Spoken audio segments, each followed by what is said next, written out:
Series ಅಲ್ಲಿ ನಾವು ಎಲ್ಲೆಲ್ಲಿ ಹೋಗಿದ್ದೀವಿ ಏನೇನು ಮಾಡಿವಿ ಅಂತ ನಿಮ್ಗೆ ಏನಾದರೂ ಗೊತ್ತಾ? ಸೊ ಈ ಒಂದು ವಿಡಿಯೋದಲ್ಲಿ ಪೂರ್ತಿಯಾಗಿ ಹೇಳ್ತೀನಿ, ಕೇಳಿ. ಫಸ್ಟ್ ನಾವು ಕಲಬುರಗಿಯಿಂದ ನಮ್ಮ ಬೈಕ್ ತಗೊಂಡು ಬೀದರ್ ರೂಟ್ಗೆ ಬಿದ್ವಿ. ಸೊ ಅಲ್ಲಿಂದ ನಾವು ಫಸ್ಟ್ ಹೋಗಿದ್ದೆ ಹುಮ್ನಾಬಾದ್ ವೀರಭದ್ರೇಶ್ವರ ಸ್ವಾಮಿ ಗುಡಿಗೆ. ಅಲ್ಲಿ ಹೋಗ್ಬಿಟ್ಟು ದರ್ಶನ ತಗೊಂಡು ಅಲ್ಲಿಂದ ಮತ್ತೆ ಬೀದರ್ ರೂಟಿಗೆ ಹಿಡಿದ್ವಿ. ಸೊ ಹೋಗ್ತಾ ಹೋಗ್ತಾ ಹೋಗ್ತಾ ಬೀದರ್ನ ಸಿಟಿಗೆ ಎಂಟ್ರಿ ಆದ್ವಿ. ಸೊ ಸಿಟಿಗೆ ಎಂಟ್ರಿ ಆದ ಕೂಡ ಫಸ್ಟ್ ನಾವು ಹೋಗಿದ್ದೆ ಗುರುನಾನಕ ದೇವರ ದರ್ಶನ ಪಡೆಯೋಕ್ಕೆ.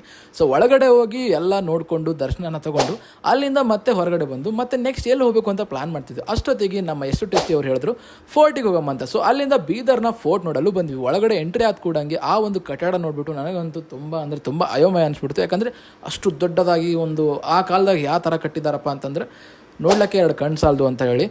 ಈ ಗೇಟ್ ನೋಡಿ ನನಗೆ ಒಂಥರ ಅನಿಸ್ಬಿಡ್ತು. ಯಾಕಂದರೆ ಆ ಟೈಮಿಗೆ ಇಷ್ಟೊಂದು ಕಬ್ಬಿಣದ ಗೇಟ್ ಕಟ್ಟಬೇಕಪ್ಪ ಅಂತಂದರೆ ಎಷ್ಟೆಲ್ಲ ಆ ಟೈಮಿಗೆ ಮುಂದುವರೆದಿತ್ತು ಟೆಕ್ನಾಲಜಿ ಈ ಥರ ಒಂದು ಗೇಟ್ ಕಟ್ಟಕ್ಕಂತೇಳಿ. ಸೊ ಎಲ್ಲ ಕಡೆ ನೋಡಿಕೊಂಡು ಸ್ವಲ್ಪ ಸುಸ್ತಾಲತ್ತ ಒಂದು ಕಡೆ ಕುಂತಿದ್ವಿ.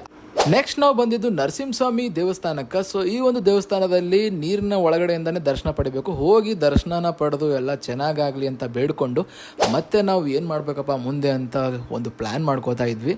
ಸೊ ಅಷ್ಟೊತ್ತಿಗೆ ನಾವು ದರ್ಶನ ಮಾಡಿಕೊಂಡು ಹೊರಗಡೆ ಬಂದು ಅಲ್ಲಿ ನಮಗೆ ಡೆವ್ಲಿನ್ ಮಾರ್ಕಸ್ ಅವ್ರು ಸಿಕ್ಕಿದ್ರು. ಅವ್ರ ಜೊತೆ ಮಾತಾಡಿ ತುಂಬ ಖುಷಿ ಆಗೋಯ್ತು.